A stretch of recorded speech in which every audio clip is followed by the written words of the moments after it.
VR Unity and Unreal Project Development Course. Video 1. Introduction. Welcome to JMPVR, my YouTube channel. It is a pleasure for me to be with all of you today. From today this is also your VR channel, and I hope that in the near future, the knowledge, experiences and tricks that we are going to explain you, it will allow you to access this exciting world of virtual reality in a clearer and easier way. Let's start with basic concepts. Carrying out a VR game, or a VR experience, with a game engine such as Unity or Unreal, is an arduous experience that requires a long and intense training period, of at least 1 year. We are going to create a complete series of videos, that will accompany you from the initial moment of the gestation of a project, to the marketing and maintenance phase. In this way you can understand, and undertake your projects in an easier way. Ultimately, the purpose of this series of videos that we begin today, is to help those novice developers to become aware of the process, and avoid common mistakes related to the conception of a project, as precipitation and the desire to finish a project in a few hours. And for this we are going to start dismantling the myths that exist about the development of games and experiences in VR. On average, it can take up to 1 year for an independent developer to develop a game that can be viable and accepted by VR users. First of all, we will explain you the difference between VR experience and a VR game. A VR experience allows the user to immerse themselves in a virtual reality environment through VR headsets. However, when we immerse ourselves in the experience, we see that we cannot interact with the environment, or with other characters. In this case we are mere spectators. As an example, virtual visits of architectural buildings and civil works such as roads, water pumping stations, dams, etc. would be included in this group.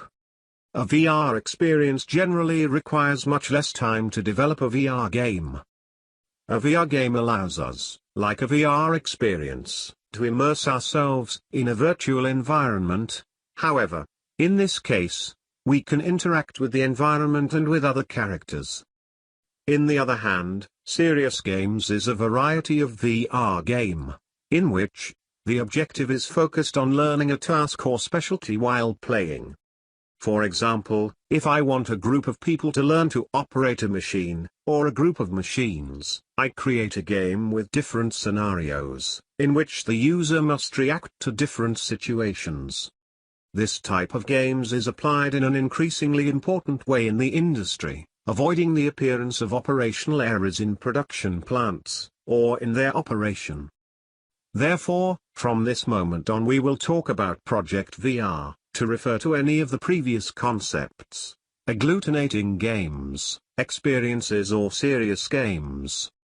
Well, once these basic concepts are clarified, which are ultimately our possible customers' areas and business areas, let's focus on this first video to explain what I need as a developer, to be able to undertake a Project VR, and finish it successfully. To develop a Project VR, we need to master 5 basic areas, which we are going to explain and develop below. First, conception of the idea. Second, development tools. Third, programming. Fourth, advertising and pricing policy. Fifth, management and maintenance. Let's start with the conception of the idea. The first area that we face is the conception of the idea that consists of the gestation of our project. All our later work and development depends on this germ. This conception idea process requires a period of maturation, and we should not start any project without a clearly defined idea that can be captured in a storyboard. In order to develop any project, the first thing we need to know is what type of project we want to develop. We must take into account if it is an experience, a game, or a serious games. Who is it addressed to? In this case we will take into account if our target customer is a company or general public. What does our project consist of? We must carry out a deep and detailed analysis of the two following concepts. First, the project narrative. At this point, we must spare no effort and we must have advisors for its development. For example, if I am developing a game, a good advice for developing this point is to have the opinion of friends and known users of this type of game, in order to advise us on the points that they consider strong, and the points that they consider the story weak, and we need to improve, and how to develop it in our game. Once you have clear and defined your idea, you must write the narrative of the project. Second, determination of the elements, objects, that we are going to need in our project. Let's talk about the development tools. To develop any VR project, we need to be able to have and master a set of tools that facilitate our objective. The tools that I use are the following. Microsoft Word. It is a word processor that will allow us to write the project narrative. AutoCAD. It is a drawing program that allows us to design our objects precisely. Once an object is designed, we will export it in STL format so that it can be manipulated in other programs. Blender. It is a 3D modeling program in which we import the objects generated in STL format, and which we can make changes in shape and size, to later apply their textures, before being exported to our VR engine. The export format is FBX. Photoshop. It is a photographic editing program that will allow us to define and retouch the textures that we are going to apply to our objects. Once our textures are generated, we will export them to our VR engine in JPG format.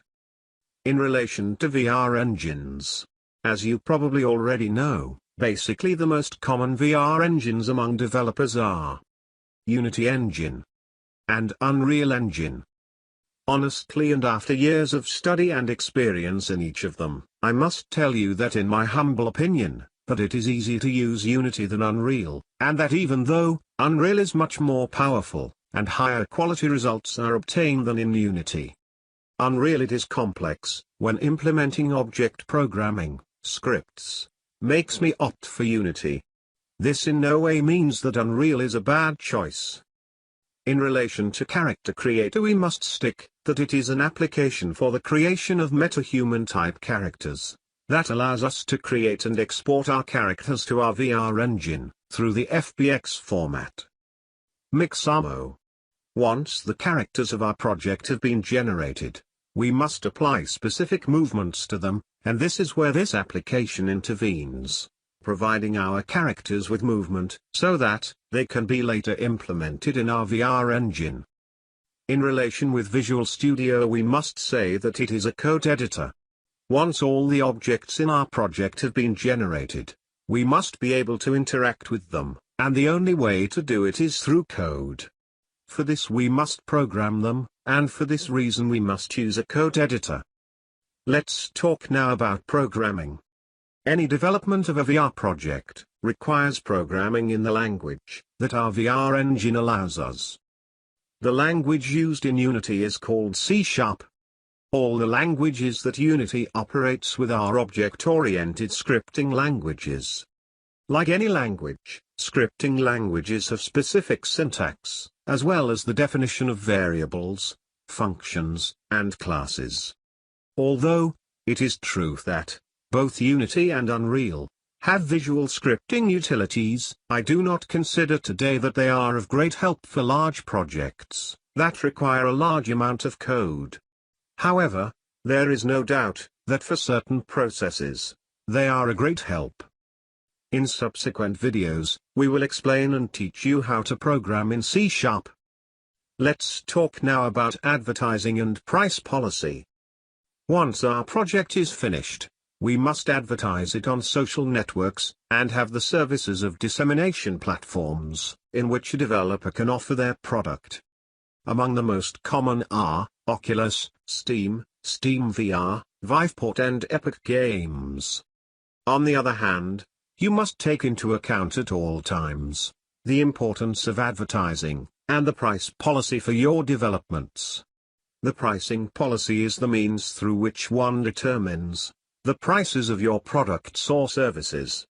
The future of a business and the benefits obtained are directly related to the establishment of a correct pricing policy. In later videos, we will explain how to carry out an adequate advertising and pricing policy. Let's talk finally about management and maintenance. Although our VR project has ended and is already in the hands of our users or players, its life cycle is still far from over. The maintenance phase is the time to fix unexpected bugs, improve scenes and objects, or expand scenes.